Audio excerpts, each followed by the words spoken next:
귀한 찬양으로 우리의 부활의 기쁨을 한껏 같이 나누어준 성가대에도 감사를 드립니다. 우리 기도하고 말씀 보겠습니다. 주님 감사합니다. 무엇보다 기쁜 날, 우리 주님 부활하신 날, 부활의 영광으로 우리 가운데 오시는 주님을 맞이하는 이날, 하나님 아버지 주의 말씀 앞에 나아갑니다. 부활을 경험한 성도와 교회가 어떻게 살아가야 되는지, 오늘 부활의 메시지를 통하여서 주님을 만나고 우리의 삶을 주님 앞에 다시 한번 헌신하는 우리 모두가 되게 하여 주옵소서. 성령으로 우리 가운데 오셔서 말씀을 보게 하시고 말씀을 깨닫게 하여 주시고 말씀을 마음에 새기게 하는 역사가 일어나게 하여 주옵소서. 예수님의 귀하신 이름으로 기도드립니다. 아멘. 하나님의 말씀, 부활의 아침 우리에게 주시는 말씀, 요한복음 20장 19절에서 29절입니다. 요한복음 20장 19절에서 29절, 하나님의 말씀을 저와 여러분이 한 절씩 교독해서 읽어보겠습니다. 이날 곧 안식 후 첫날 저녁 때에 제자들이 유대인들을 두려워하여 모인 곳의 문들을 닫았더니 예수께서 오사 가운데 서서 이르시되 너희에게 평강이 있을지어다. 제자들이 주를 보고 기뻐하더라. 예수께서 또 이르시되 너희에게 평강이 있을지어다. 아버지께서 나를 보내신 것 같이 나도 너희를 보내노라. 이 말씀을 하시고 성령을 받으라. 너희가 누구의 죄든지 사하면 사하여질 것이요 누구의 죄든지 그대로 두면 그대로 있으리라 하시니라. 디두모라 불리는 도마는 예수께서 오셨을 때에 함께 있지 아니한지라. 다른 제자들이 그에게 이르되 우리가 주를 보았노라 하니 도마가 이르되 내가 그의 손에 못자국을 보며 내 손가락을 그 못자국에 넣으며 내 손을 그 옆구리에 넣어보지 않고는 믿지 아니하겠노라 하니라. 도마도 함께 있고 문들이 닫혔는데 예수께서 오사 너에게 평강이 있을지어다 하시고 도마에게 이르시되 네 손가락을 이리 내밀어 내 손을 보고 네 손을 내밀어 내 옆구리에 넣어보라. 그리하여 믿음 없는 자가 되지 말고 믿는 자가 되라. 이르되 나의 주님이시요 나의 하나님이시니이다. 같이 읽겠습니다. 예수께서 이르시되 너는 나를 보고로 믿느냐? 보지 못하고 믿는 자들은 복되도다 하시니라. 아멘. 사람들이 끝을 보게 되면 느끼는 감정이 있습니다. 절망이죠. 인생의 끝자락에 죽음이란 걸 맞이하게 되면 사람들은 절망하게 됩니다. 우리들도 마찬가지죠. 어느 순간 끝자락에 서게 되면 더 이상 나갈 데가 없다. 그래서 그 자리를 끝이라고 말하고 그 자리에서 주저앉게 됩니다. 사진을 한 장 보십시오. 이 사진은 유럽의 땅끝 마을이라고 하는 곳에 새겨진 돌이고 거기에 새겨진 글이 있습니다. 까보다로카라는 곳인데요, 우리나라의 땅끝 마을이 있는 것처럼 유럽의 땅끝입니다. 포르투갈에 있고요. 사람들이 이 땅끝에 서서 이렇게 얘기합니다. 아, 여기가 끝이다. 저희가 노래에도 있죠. 여기가 끝인가 보. 여기가 끝자락입니다. 그래서 사람들이 저 끝에 이르러서는 다들 이제 끝났다라고 얘기를 했습니다. 그런데 저 끝에서 끝이 아니라 새로운 시작을 한 사람들이 있습니다. 탐험가들, 마젤란 같은 사람, 저기서 새로운 시작을 했는데 바다로 나간 것입니다. 사람들은 여기가 끝이다라고 말하면서 거기에 주저앉았는데 탐험가들은 여기서부터 새로운 시작이다. 그래서 그 유명한 대항해의 시대가 바로 저기서 시작이 됐습니다. 그리고 사람들로 새로운 꿈을 꾸게 하고 신대륙으로 나아갈 수 있는 길이 열린 곳이 바로 저기입니다. 누군가는 저기서 끝난 인생이라고 얘기합니다. 근데 누군가는 저기서부터 새로운 꿈을 꾸어서 새로운 역사, 새로운 미래로 나아가는 자리가 되었던 게 바로 저곳입니다. 제자들이 예수님을 따르면서 끝이라고 생각한 곳이 있습니다. 그게 바로 골고다 십자가 언덕입니다. 예수님께서 그 십자가에 달리셔서 주인의 모습으로 죽으신 자리. 그래서 제자들은 절망했습니다. 그리고 죽으신 예수님을 보면서 그들은 다 뿔뿔이 흩어지게 되었습니다. 그리고 이런 말들을 나눴겠죠. 이제 우린 끝이다. 두려움이 몰려오고 회한이 몰려오고 후회가 막급하고 절망이 가득한 시간들을 보내고 있었습니다. 그런데 놀랍게도 모두가 예수님의 끝이라고 말하는 십자가에서, 그리고 그 무덤에서 예수님께서 무덤을 깨치고 일어나셔서 부활의 새롭고 산 길 소망을, 새로운 꿈을 주신 사건, 그것이 일어났는데 그것을 우리는 부활이라고 말합니다. 그래서 부활은 새로운 시작이에요. 모든 사람이 끝이라고 말하는 그 자리에서 새로운 꿈을 꾸게 되는, 그래서 부활의 사람의 특징이 있습니다. 절대로 절망하지 않아요. 왜냐하면 우리는 사람들이 말하는 끝을 경험하는 사람들이 아니라 새로운 꿈을 꾸는 부활의 사람인 줄로 믿습니다. 그래서 우리에겐 소망이 있는 거예요. 오늘 특별히 예수님께서 그 부활을 경험하는 제자들에게 선물과도 같은 메시지를 주세요. 부활은 예수님께서 사망 권세를 깨치신 사건이에요. 그렇다면 그 부활이 우리에게 어떤 메시지를 주는가? 이게 우리에게 숙제죠. 부활하신 예수님을 만난 저희들이, 부활하신 예수님을 따라 부활하게 될 저희들이 이 땅에서 어떻게 살아가야 되는지를 오늘 말씀 속에서 예수님이 보여주세요. 그것을 우리가 함께 말씀을 통하여 나눌 텐데요. 말씀을 다시 한번 보겠습니다. 19절 말씀 보면 오늘 말씀에 이렇게 시작이 되었습니다. 제자들이 두려워 모인 곳에 문들을 닫았다. 여러분, 두려운 사람들의 특징이 있죠. 마음의 문을 닫아요. 그리고 보이는 문들의 문을 다 닫고 그들이 숨어 있는 거예요. 공포에, 절망 가운데 제자들이 있었던 것입니다. 로마 군인들이 두렵고, 또 하나 두려운 건 예수님이 없잖아요. 3년 동안 예수님 때문에 든든했습니다. 풍랑이는 바다 예수님이 잠잠하게 하셨죠. 군대 들린 귀신이 발악을 할 때 예수님이 또 잠잠하게 하셨고, 오병이어의 기적, 떡이 없어서 곤란했는데 주님께서 기적으로 많은 사람을 먹이시고, 그러니까 예수님만 있으면 문제가 척척 해결되니까 든든했거든요. 근데 이제는 예수님이 없어요. 그리고 무려 3년 동안 쫓아다녔습니다. 그리고 예수님을 따라다니면서 꿈을 꾸게 됐어요. 예수님만 있으면 된다. 그 예수님을 통하여 새로운 인생을 살게 될 것이다. 근데 어느 순간 예수님이 십자가에서 너무 무기력하게 돌아가셨습니다. 그 전에 봤던 예수님의 모습이 아니에요. 그 전에 봤던 예수님은 거의 신적인 존재였습니다. 귀신을 내어쫓고 병자를 고치고. 근데 겟세마네 동산에선 그 전에 예수님의 모습이 아니에요. 너무 무기력하게 짐승처럼 끌려가서 로마 군병들에게 매질을 당하시고, 또 십자가를 지고 비아 돌라로서 걸어 올라가실 때는 몇 번씩이나 꼬꾸라지시고, 그리고 골고다 언덕에서 다른 죄인들과 함께 연약한 모습으로 달려 돌아가시는 예수님의 모습, 그 모습을 먼 발치에서 지켜보던 제자들은 거의 패닉 상태입니다. 그리고 이제 우리는 어떻게 해야 되나? 마치 어린아이가 놀이공원에서 부모님의 손을 놓쳐서 미아가 된 것처럼 제자들은 지금 공포와 두려움에 가득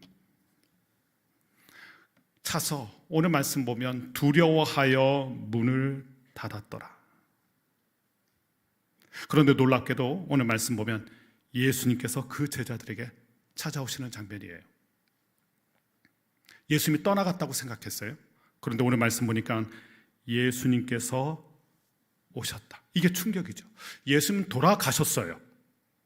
돌아가신 줄만 알았던 예수님이 돌아오셨다? 분명히 문이 잠겨 있잖아요. 근데 예수님의 몸은 부활하신 영광의 몸이기 때문에 시간과 공간을 초월해서 제자들 가운데 오신 거예요. 이 모습을 보는 순간 제자들이 충격을 받을 수밖에 없었어요. 더 놀라운 것이 있습니다. 그것은 예수님의 사랑이에요. 제자들을 한번 생각해 보세요. 제자들은 예수님을 떠난 사람들입니다. 다 뿔뿔이 흩어졌어요. 예수님을 버린 사람들입니다. 주랭랑을 쳤던 제자들입니다. 근데 예수님 어떻게 하세요? 그 제자들을 다시 찾아오셨습니다. 여러분 꼭 기억하실 게 있어요. 우리가 예수님을 떠나는 것이지 예수님이 우리를 떠나시지 않으세요. 제자들이 그 충격을 받은 거죠. 우리는 주님을 버렸는데. 제자들은 이렇게 호언장담했습니다. 주님 걱정하지 마세요. 우린 주님 버리지 않겠습니다. 주님 배신하지 않을 겁니다. 죽을지언정 주님을 끝까지 따르겠습니다. 베드로는 이렇게 호언장담까지 했잖아요. 그런데 막상 연약한 예수님, 끌려가시는 예수님의 모습을 본 제자들은 거기서 다 뿔뿔이 흩어지고 다 도망가 버리고 먼 발치에서 십자가를 바라보는 제자들, 그렇게 주님을 버린 사람들이에요. 찬송가 가사가 생각나지 않습니까? 우리는 주님을 늘 배반하나 주 예수 여전히 나를 부르신다. 주님께서는 우리를 포기하지 않으시고 제자를 포기하지 않으시고 그 연약한 제자들 가운데 다시 오셨어요. 여러분, 사랑이란 게 무엇일까요? 다시 기회를 주는 게 사랑이에요. 베드로를 보세요. 베드로 갈릴리로 돌아갔습니다. 예수님 어떻게 하시냐면 그 갈릴리까지 쫓아가세요. 그리고 네가 나를 사랑하느냐 물으시면서 다시 베드로를 회복시켜 주세요. 다시 기회를 주시죠. 다시 만나 주세요. 이것이 예수님의 사랑이에요. 제자들이 이것에 놀랐던 거예요. 우리는 주님을 떠났는데 주님은 우리를 떠나지 않으시는구나. 우리는 주님을 배신했는데 주님은 우리를 배신하지 않으시는구나. 우리가 연약하여서 믿음을 놓칠 때가 있어요. 마치 탕자처럼, 아버지를 멀리 떠난 그 탕자처럼 주님을 떠날 때가 있어요. 근데 주님은 어떻게 하세요? 아버지는 늘 문을 열어놓고 그 아들을 기다리는 것처럼 주님은 우리에게 오시고 우리를 기다려주시고 우리를 만나주세요. 제자들이 이것에 충격을 받게 된 것입니다. 오늘 부활절을 맞이하면서 우리가 기억해야 될 첫 번째 메시지가 이거예요. 우리는 주님을 모른다고 주님을 떠나지만 주님은 결단코 우리를 떠나지 않으신다. 우리가 떠나도 주님은 우리에게 찾아오시는 줄로 믿습니다. 그래서 우리가 회복될 수 있는 거예요. 여러분, 우리가 강해서 우리가 잘해서 회복되는 게 아닙니다. 주님이 우리를 붙들어 주시기 때문에 우리가 회복되는 거예요. 그것을 제자들이 경험하게 되죠.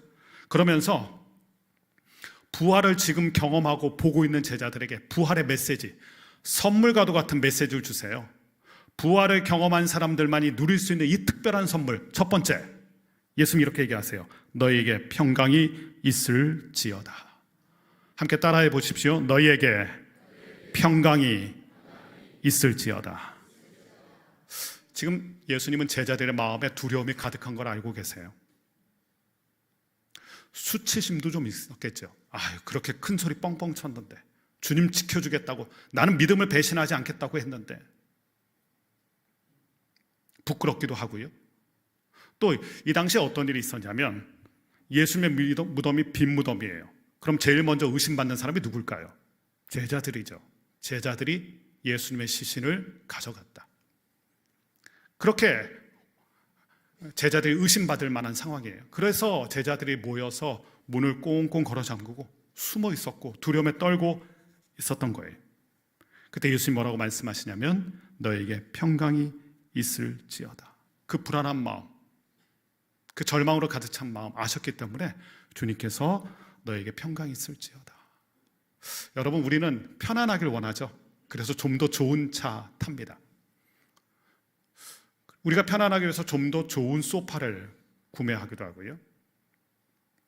돈만 있으면 사실 편안할 수 있어요. 그러나 평안은 달라요. 돈 있다고 평안한 게 아니에요. 사업에 성공했다고 평안한 것도 아닙니다.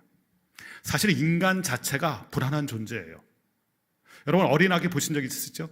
어린아기가 편안히 잠들어 있을 때 우리는 얘가 무슨 걱정이 있겠나, 천사 같은 얼굴로 잠들어 있는 아기. 그런데요, 아기는 태어날 때부터 불안함을 느낀답니다. 왜냐하면 어머니 못해서 나오는 순간에 탯줄을 자르잖아요. 그때부터 아기들은 분리불안을 느낀다고 합니다. 어머니 모태에서 나와서 우리는 다 같이 기뻐하지만 아기는 정작 불안한 거예요. 여러분, 분리불안이 강아지만 느끼는 게 아니에요. 신생아가 딱 탯줄을 자르는 순간에 불안함을 느낀답니다. 분리불안. 그러면서 살면서도 이 불안함은 우리는 떠날 수가 없어요. 실패에 대한 불안함이 있고요. 또 건강 염려증, 건강에 대한 불안이 있고요. 또 관계 속에서 사람들 사이에서 우리는 늘 불안함과 초조함을 느끼게 되고, 심지어 잘 될 때에도 이 잘 되는 게 어쩌다 잘못되면 어떡하나, 잘 되고 있는데도 불안한 게 저희들이잖아요. 그리고 궁극적으로는 죽음에 대한 불안이 있어요. 마지막에 대한 불안. 이렇게 우리는 불안함의 연속으로 인생을 살아가게 되어 있는데, 예수님께서 오셔서, 부활하신 예수님께서 오셔서 뭐라고 말씀하셨냐면 너에게 샬롬, 평강이 있을지어다. 부활신앙이 위대한 건 이거예요. 불안을 넘어서 평안으로 갈 수 있는 게 바로 부활입니다. 부활하신 예수님 만나면 겁나는 게 없어요. 두려움이 없어요. 불안이 없어요. 제가 첫 번째 사역하던 영락교회에서 아주 충격적인 신방 장면이 있었어요. 한 노건사님이 암에 걸리셔서 암투병 오래 하셨거든요. 암투병을 오래 하면 몸이 쇠코챙이처럼 이렇게 삐쩍 마르세요. 너무 연약하고 병실에 그냥 누워만 계셔야 돼요. 근데 이분이 이제 돌아가시게 됐어요. 연락을 받아서 같이 이제 임종 예배를 드리러 갔는데 자녀들이 그 자리에 있었고 그 노건사님이 누워 계셨고 저희들은 이제 그 곁에서 찬양을 부르고 기도를 하고 그런 자리였어요. 근데 권사님의 숨이 좀 가빠오르기 시작해요. 그 마지막 임종 전에, 그러니까 저는 목사이기 때문에 임종하시는 장면 많이 보는데 가슴에서 돌 구르는 소리가 나요.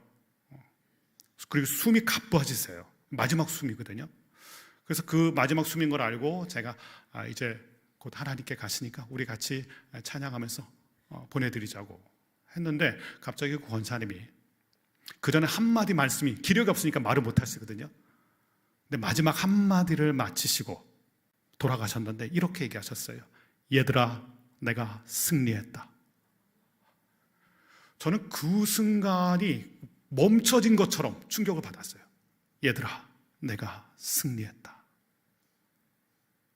그분의 표정이, 돌아가시는 그분의 표정이 너무나 담대하고 평안하고,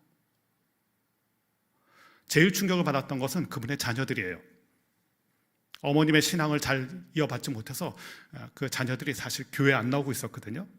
근데 어머니 돌아가시는 그 장면을 보면서 이분들이 충격을 받았어요. 그 연약한 모습의 어머니가 승리했다. 모두가 죽음 앞에서 벌벌 떠는데 담대하게 승리했다라고 고백하시는, 그리고 마지막 숨을 거두신 그 권사님 어머니의 모습을 보면서 자녀들이 신앙을 다시 갖게 돼요. 그분의 담대함은 도대체 어디서 나온 것일까요? 부활신앙 때문에 그래요. 죽어도 산다는 믿음 때문에. 케냐 선교의 아버지라는 분이 있어요. 안찬호 선교사님이세요. 이분이 젊었을 때 예수님을 몰랐거든요. 근데 이분이 강원도에서 탄광촌에서 일하셨어요. 탄광에서 일하면서 가끔 사고 나는 거 아시죠? 갱이 무너지는 사고가 있어요. 안타깝게도 이분이 젊었을 때 갱도에 들어갔는데 갱이 무너졌어요. 갱이 무너지면 일단 어두컴컴합니다. 그리고 죽음에 대한 공포가 몰려오기 시작하죠. 이 젊은 안찬호란 청년이 이 젊은 시기에 그 죽음 앞에 서게 된 거예요. 근데 그 옆에 누가 있었냐면 예수 잘 믿던 선배 광부가 계셨던 거예요. 근데 이분이 이렇게 질문했어요. 그분에게, 찬호야, 죽으면 어떻게 되는지 아니? 죽으면 끝이라고 생각했는데, 그리고 그 끝을 만나는 순간 두려움과 공포가 가득했는데 이렇게 질문하신 거예요. 죽으면 어떻게 되는지 아니? 죽으면 가야 할 곳이 있다. 둘 중에 하나다. 천국이든 지옥이든. 그 충격적인 얘기를 듣게 돼요. 죽으면 끝이라고 생각했는데 죽음이 끝이 아니구나. 이 이야기를 듣게 돼요. 그리고 구사일생으로 그 갱을 복구하면서 이분들이 살아나게 되고, 그 다음부터 이분이 그때의 충격으로 예수님을 찾게 돼요. 그 예수님을 만나게 되고 부활신앙을 갖게 되고, 그 부활의 기쁨으로 선교지에 케냐까지 가서, 아프리카까지 가서 선교하시는 귀한 분이 됩니다. 이 모든 담대함들이 어디서 나왔을까요? 죽음 앞에 겁을 내지 않는 사람이 되는, 담대한 사람이 되는, 두려움과 절망을 이겨내고 새로운 소망과 기쁨을 갖게 되는 것, 어디서 시작될까요? 오늘 주님이 알려주세요. 부활 신앙이 있는 사람, 죽음 앞에서도 겁을 내지 않는 담대한 신앙인이 될 줄로 믿습니다. 예수님께서 불안한 우리에게 주고 싶은 게 이거예요. 여러분, 불안한 것, 편안하면 돈 주고 살 수 있어요. 근데 평안하면 돈 주고 살 수 없어요. 부활하신 주님 만나야 돼요. 그래야 죽음 앞에서도 겁을 내지 않아요. 불안해하지 않을 수 있어요. 예수님께서 지금 제자들, 공포로 가득 찬 제자들에게 예수님을 만나야 되고, 특별히 부활하신 예수님을 만나야 이 두려움에서 해방될 수 있다, 이것을 알려주시기 위해서 예수님께서 첫 번째 메시지로, 부활의 메시지로 샬롬을 선포하신 거예요. 오늘 부활의 기쁨으로 가득 차 예배하는 우리들 가운데 두려움을 이겨낼 수 있는 이 부활신앙, 샬롬이 있게 되기를 주님의 이름으로 간절히 축원합니다. 이게 주님께서 주시는 첫 번째 메시지예요. 부활하신 주님 만나면 평안함을 얻게 된다. 두 번째 메시지 21절을 보십시오. 21절입니다. 함께 읽겠습니다. 시작. 예수께서 또 이르시되 너희에게 평강이 있을지어다. 아버지께서 나를 보내신 것 같이 나도 너희를 보내노라. 부활하신 주님께서 두 번째 메시지를 이렇게 주셨어요. 이제 너희를 보낸다. 사명을 주셨어요. 그런데 너희를 보낸다 이렇게 말씀하신 것으로 끝나는 게 아니라 아버지께서 나를 보내신 것처럼, 하나님 아버지께서 예수님을 어디로 보내셨습니까? 그리고 무엇하라고 보내셨습니까? 이 두 가지를 알아야 돼요. 하나님께서 예수님을 보내실 때 베들레헴 말구유로 보내셨어요. 당시 로마가 지배하던 땅 중에 가장 조그만 땅덩어리가 유대 땅입니다. 그 유대 땅에서도 가장 주목받지 못하던 땅이 베들레헴이에요. 그래서 미가서 말씀 보면 베들레헴 유브라다야 너는 가장 작지 아니하도다. 원래는 가장 작은 곳이 베들레헴이에요. 그 베들레헴에서도 가장 주목받지 못하는 자리가 마구간이죠. 예수님이 가장 낮은 자리로 오셨어요. 하나님이 예수님을 그 낮은 자리로 보내셨어요. 근데 예수님이 이렇게 얘기하세요. 아버지가 보낸 것처럼 나도 너희를 보낸다. 예수님 보내시는 자리가 어딜까요? 제자들을 한번 생각해 봅니다. 제자들이 머물고자 했던 자리가 있어요.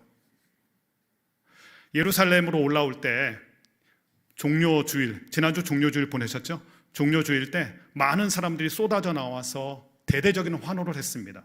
종려나무 가지를 손에 흔들면서 호산나를 외치면서 자신들의 옷을 깔아서 마치 레드카펫처럼 만들어서 주님을 환영했어요. 그때 제자들이 무슨 착각했나요?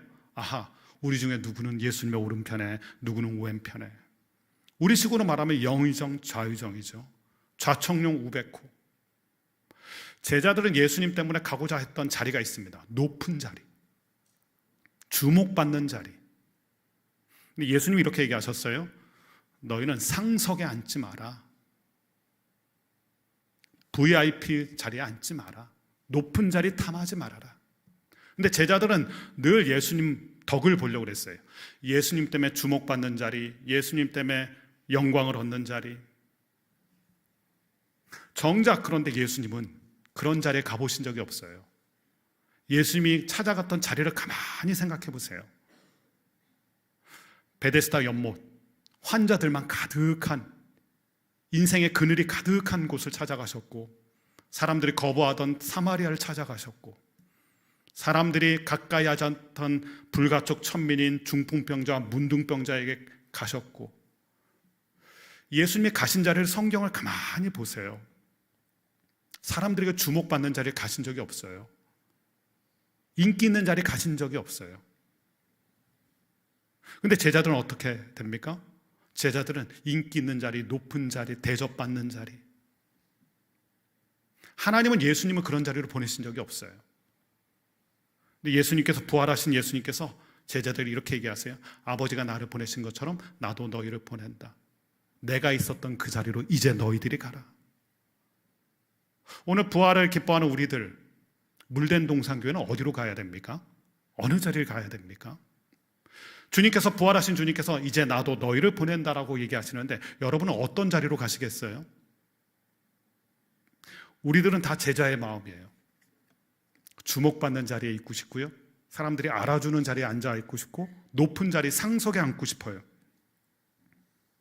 그러나 주님께서 이제 달라져야 된다고 얘기하세요. 가고 싶은 자리가 아니라 내가 보내는 자리에 가라. 여러분, 가고 싶은 데 가지 마세요. 우린 욕심꾸러기라서 우린 다 좋은 데를 가고 싶어요. 예수님이 보내시는 곳으로 가야 돼요. 그 자리는 예수님이 계시던 자리입니다. 예루살렘은 굉장히 화려한 도시였어요. 근데 예수님이 예루살렘 가실 때마다 예루살렘에서 계시지 않았습니다. 베단이라는 동네로 가셨어요. 베단이, 동네 뜻은 가난한 자들의 집이에요. 쉽게 말하면, 우리식으로 말하면 달동네입니다. 거기 나사로, 마르다, 마리아의 집이 있었고, 문둥이 시몬의 집이 있었어요. 편하고자 하셨으면 예루살렘에 머무셨겠죠. 큰 도시에서.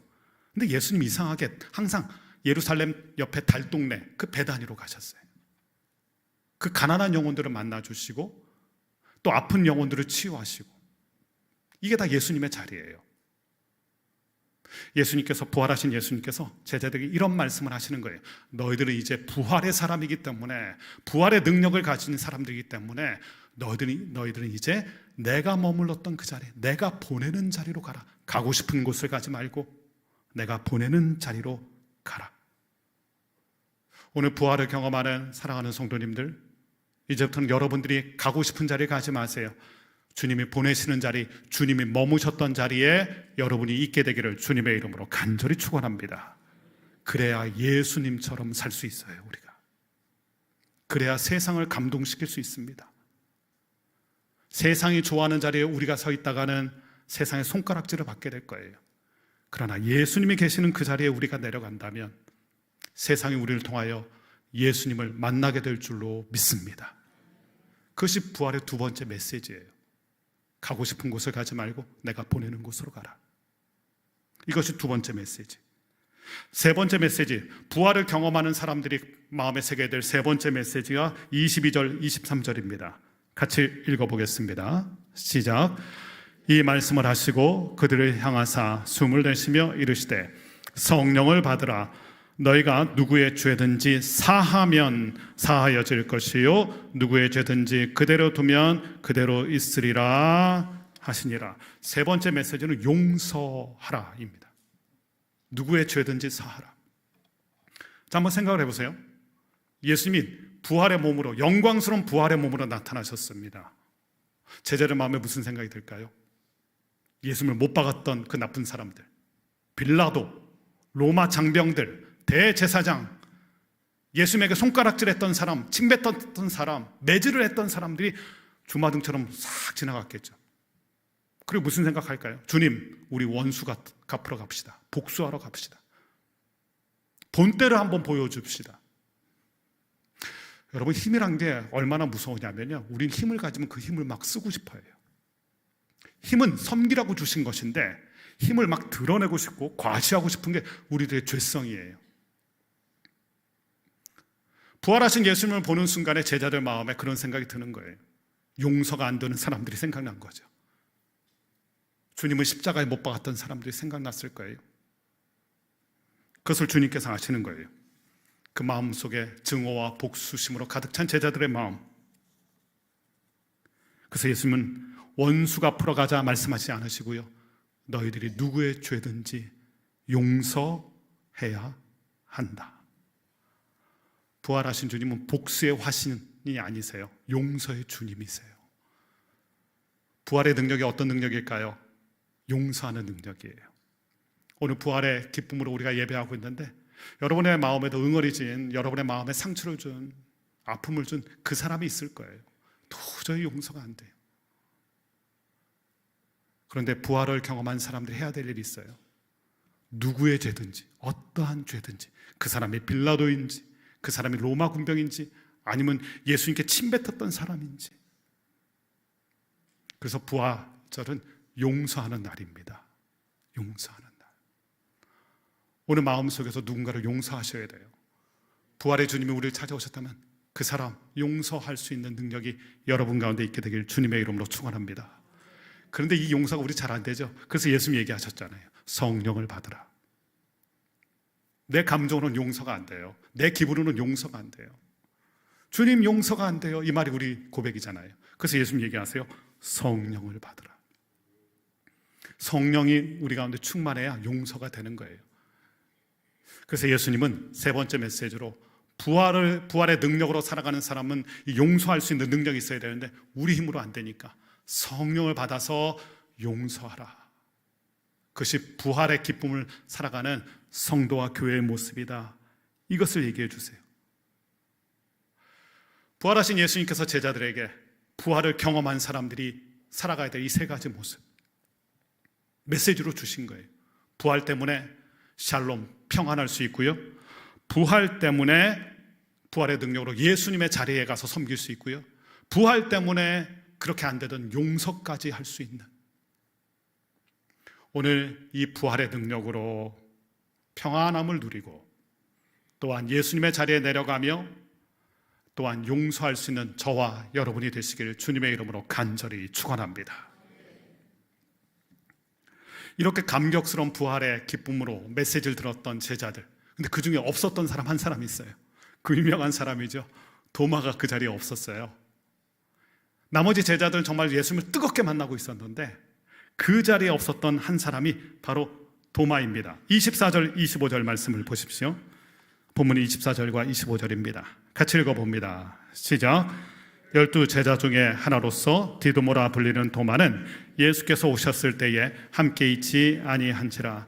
다른 제자들이 그에게 이르되 우리가 주를 보았노라 하니 도마가 이르되 내가 그의 손에 못자국을 보며 내 손가락을 그 못자국에 넣으며 내 손을 그 옆구리에 넣어보지 않고는 믿지 아니하겠노라 아니라. 도마와 3년 동안 지냈던 다른 친구들입니다. 아마 가족보다 더 가까웠을걸요. 3년 동안 먹고 자고 함께 사역을 했어요. 정말 다른 사람은 믿지 못해도, 다른 분은 믿지 못해도 다른 이 제자들은 믿을 수 있잖아요. 제자들이 얘기한 거예요. 우리가 주를 보았다. 주님이 부활하셨고 부활하신 주님 우리 눈앞에 나타나셨고 이렇게 말씀하셨다, 이야기를 했던 거예요. 근데 도마가 이렇게 얘기합니다. 나는 믿지 아니하겠다. 아니 정말 다른 사람은 몰라도 이 제자들의 말은 믿을 수 있는데 그것도 한 사람의 말이 아니라 이구동성으로 얘기하고 있잖아요. 그럼 정말 믿어야 되잖아요. 증인이 지금 한두 명이 아닙니다. 그리고 그 증인들도 정말 내가 믿을 수 있는 사람들이에요. 가족보다 친한 사람들입니다. 근데 그들이 얘기해도 나는 믿지 않겠노라. 여러분, 이런 분들 여러분 곁에 계실걸요? 나 못 믿겠어. 2주 전에 어떤 목사님이 저에게 상담을 하셨어요. 그분의 딸 때문에. 딸이 모태신앙이에요. 24살의 대학생입니다. 대학 졸업반.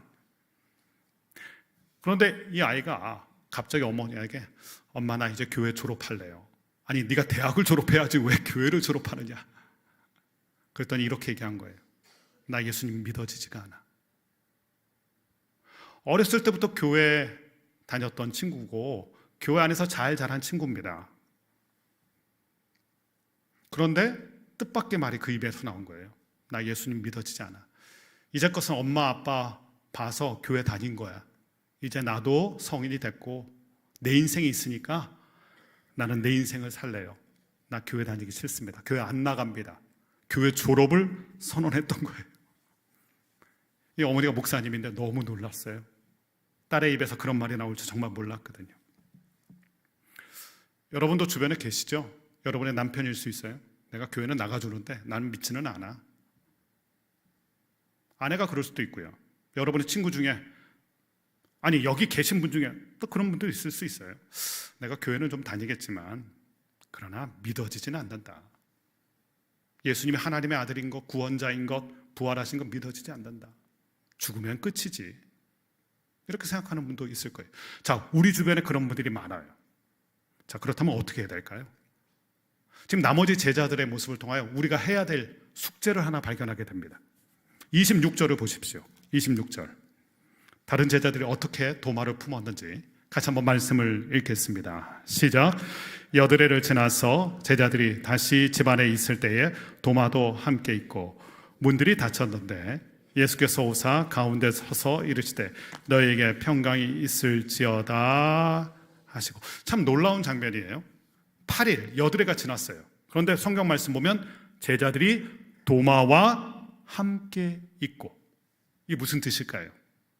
나머지 제자들이 도마를 포기하지 않고 도마를 붙들어 주었다는 거예요. 믿지 못하겠다 말하는 사람들을 우리가 어떻게 해야 되는지를 보여줘요. 그들을 믿음으로 붙잡아 줘야 됩니다. 그래, 너 믿지 못하면 알아서 가, 네 길을 가, 이렇게 얘기할 게 아니란 말이에요. 믿지 못하겠어? 왜 못 믿어? 라고 말할 게 아니라 믿을 수 있도록 붙들어 주는 게 중요해요. 우리의 자녀들이 못 믿겠다고 얘기할 때 그래, 너는 불신의 길을 가라, 이렇게 말할 게 아니라 그 아이가 주님 만날 수 있도록 붙들어 주는 게 중요합니다. 이 나머지 제자들이 뭐 했을까요? 주님께 기도했겠죠. 주님, 우리는 주님을 만났는데 도마가 주님 못 만났습니다. 도마도 주님 만날 수 있도록 주님 은혜를 베풀어 주십시오. 우리 남편이 주님 만날 수 있도록 주님 은혜를 베풀어 주십시오. 생각나는 분이 있네요. 최경주 선수, 골프 선수 최경주 선수. 하나님을 만나지 못했을 때 이분 이제 푸른 초장에 가서 골프만 치실 때였어요. 근데 그 아내가 기도하시는 분이에요. 골프를 치고 집에 들어와서 이제 피곤해서 쓰러지면 그 아내 되신 분이 최경주 선수의 발을 붙잡고 기도했다는 거예요. 제가 오늘의 교회 있을 때 직접 들은 간증인데, 오늘의 교회 성도님이시거든요. 다리를 붙잡고 이렇게 기도했다는 거예요. 주님, 이 발이 푸른 초장, 그 골프 그 잔디만 밟는 발이 아니라 영혼의 푸른 초장, 선한 목자를 만나서 주님 만나서 주님과 함께 푸른 초장을 경험하는 발이 되게 해주십시오라고 늘 그렇게 기도하셨대요. 지금 얼마나 믿음 좋은 분이 되셨는지 몰라요. 최경주 선수가 믿지 못하겠다고 말하는 그분, 포기하지 않고 믿을 수 있도록 하나님, 이분도 주님 만나게 해주십시오, 우리 딸도 주님 만나게 해주십시오. 믿어 못하고 포기할 게 아니라 믿음 있는 저희가 붙들어 주어야 할 줄로 믿습니다. 우리가 붙들어 줘야 돼요. 교회 안에서도 마찬가지예요. 나 못 믿겠어? 그런 분들 붙들어 주는 게 교회입니다. 그게 성도예요. 제자들이 그렇게 했다는 거예요. 도마를 붙들어 주었다. 그때 예수님께서 나타나셔서 이 도마를 만나주시는 귀한 장면이 오늘 마지막 장면이죠. 27절부터 29절 말씀을 같이 한번 읽어보도록 하겠습니다. 27절에서 29절입니다. 같이 읽겠습니다. 시작. 도마에게 이르시되 네 손가락을 이리 내밀어 내 손을 보고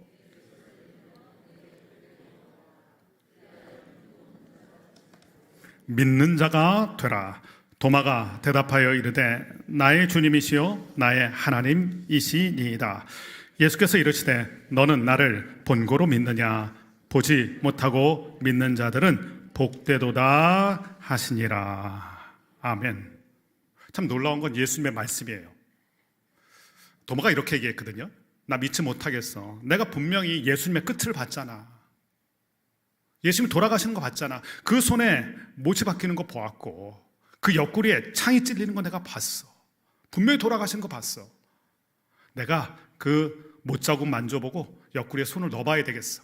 그러지 않으면 나는 못 믿겠다. 근데 예수님이 오셔서 어떻게 얘기하세요? 똑같이 얘기하세요. 마치 복사한 것처럼 똑같이 들려주세요.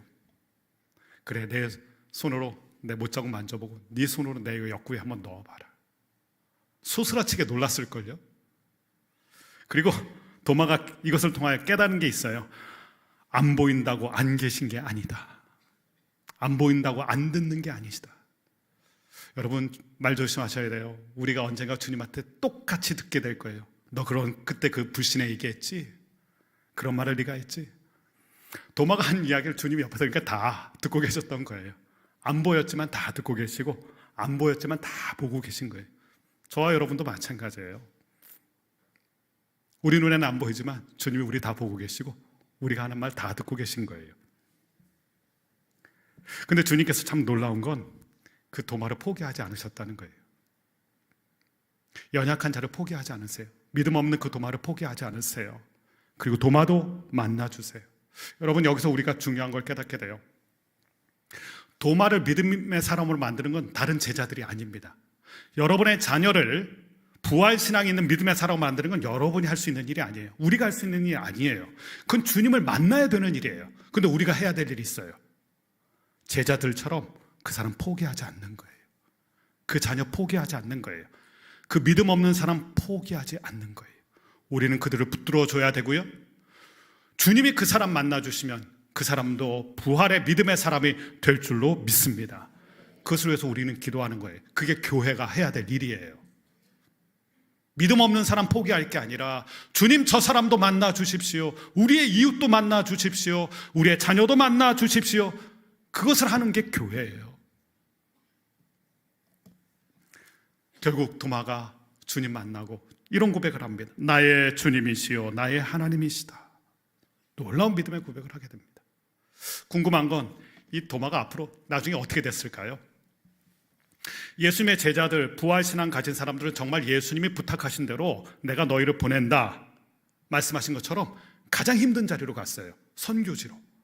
그리고 다들 순교하게 되죠. 도마도 그 중에 한 사람이었어요. 도마가 어디로 갔냐면 가장 먼 곳으로 갔습니다. 가장 늦게 만난 도마인데 가장 멀리 갔어요. 인도에 가게 됐어요. 인도 선교사로. 그리고 인도에서 복음을 전하면서 7개의 교회를 세우고 도마도 순교하게 돼요. 마지막은 순교의 피를 뿌리게 돼요. 인도 땅에 7개의 교회를 세웠는데 그 중에 하나가 사진으로 보는 이 교회입니다. 하얗게 세워진 교회죠. 예쁜 교회인데 인도 첸나이에 있는 교회입니다. 이름은 산토메. 인도 첸나이의 산토메 교회입니다. 영어로 표현하면 세인트 토마스, 성 도마. 도마가, 그 의심 많았던 도마가 주님 만나는 순간에 그의 삶이 주님께서 보내시는 인생으로 가장, 제자들 중에 가장 멀리 가서 교회를 세우고 성도들에게 복음을 전파하고 부활을 전파하고 저렇게 교회를 세우고 또 마지막은 순교의 피를 뿌리는 귀한 순교자의 모습이 되었어요. 뜨거운 순교자의 삶을 살게 된 것입니다. 여러분, 우리의 자녀들이 못 믿겠다고 말하는 그 자녀가 주님 만나게 되면 우리보다 더 큰 믿음의 장부가 될 줄로 믿습니다. 그래서 우리가 붙들어줘야 돼요. 왜 못 믿지? 옆에 있는 성도가 나 못 믿겠어 말하는 분이 있을 거 아니에요. 왜 못 믿지라고 얘기할 게 아니에요. 주님, 저 친구도 저분도 붙들어 주세요. 제 남편도 붙들어 주세요. 만나 주세요. 저희 자녀도 만나 주세요. 이게 제자들의 기도였어요. 그리고 도마는 이렇게 아름답게 쓰임받게 됩니다. 오늘 저희는 부활을 축하하는 자리입니다. 부활의 영광의 주님을 만나는, 예배 가운데 만나는 장면입니다. 주님께서 이 자리에 오시면 뭐라고 말씀하실까요? 오늘 제자들에게 말씀하셨던 이 말씀을 우리 가운데 주실 거예요. 부활의 메시지 첫 번째, 다시 한번 기억해야 됩니다. 평강이 너에게 있을지어다. 여러분 가운데 주님의 평강이 있게 되길 주님의 이름으로 축원합니다. 그리고 부활을 경험한 사람은 이제 가는 자리가 달라져야 돼요. 여러분이 원하는 자리로 가지 마세요. 교회 사역에서도요, 주목받는 자리는 피 튀겨요. 인기 있는 자리는. 그런 자리 가지 마세요. 가장 힘든 곳에 가서 일하세요. 가장 힘든 곳, 가장 낮은 곳으로 여러분이 자처해서 가세요. 그게 부활을 경험한 사람들이에요. 그리고 주님께서 말씀하신 것처럼 용서가 안 되잖아요. 우린 용서가 안 되는 사람이거든요. 근데 부활의 주님 만나서 성령으로 충만하면 용서가 안 되던 사람이 용서가 될 줄로 믿습니다. 용서를 마음에 품어야 돼요. 그리고 또 한 가지 숙제가 무엇이냐면, 믿지 못하겠다는 사람, 먼저 믿은 우리가, 먼저 부활을 경험한 우리가 붙들어줘야 됩니다. 그때 그 사람도 귀한 믿음의 사람으로 세워져 갈 줄로 믿습니다. 이 아름다운 축복이 사랑하는 물된 동산 가운데 가득하시길 주님의 이름으로 간절히 축원합니다. 기도하겠습니다. 주님 감사합니다. 사망 권세 깨치신 주님, 주님이 부활하셨기에 우리도 부활할 수 있다는 소망을 주신 주님 감사합니다. 주님, 부활하신 주님을 감격적으로 만났던 제자들, 주님의 부활의 메시지를 들었습니다. 이제는 다시 불안해하지 마라. 내가 너에게 평안을 준다. 편안함은 돈으로 살 수 있지만 평안은 주님을 만나야 됩니다. 부활하신 주님 만나야 죽음 앞에서도 겁을 내지 않게 됩니다. 주님, 부활하신 주님, 나의 주님으로 만나서 일평생 주님 주시는 평안을 누리는 샬롬 인생이 되게 하여 주시옵소서. 주님, 부활하신 주님께서는 이제 너희가 가고 싶은 곳으로 가지 말고 내가 보내는 자리로 가라 말씀하셨습니다. 주님이 보내시는 자리, 주님이 어떤 자리에 있었는지를 잘 생각해보고 우리들도 주님이 원하시는 자리에, 그 자리에 우리가 있게 하여 주시고 특별히 용서하라 말씀하셨습니다. 이 부활절은 용서하는 날입니다. 용서가 되지 않았던 그 사람, 성령의 능력으로 용서할 수 있는 이 자리가 되게 하여 주옵소서. 하나님, 우리 주변에는 나는 믿지 못하겠노라, 정말 가까운 사람인데 이런 말하는 사람들이 있습니다. 주님, 그때 포기하지 않고 다른 제자들처럼, 도마를 품었던 다른 제자들처럼 우리들도 믿지 못하는 사람 품고 주님 앞에 기도하며 그가 주님을 만나 거룩하게 아름답게 쓰임받게 되는 귀한 역사를 함께 누리는 은혜가 있게 하여 주옵소서. 예수님의 귀하신 이름으로 감사드리며 기도드립니다. 아멘.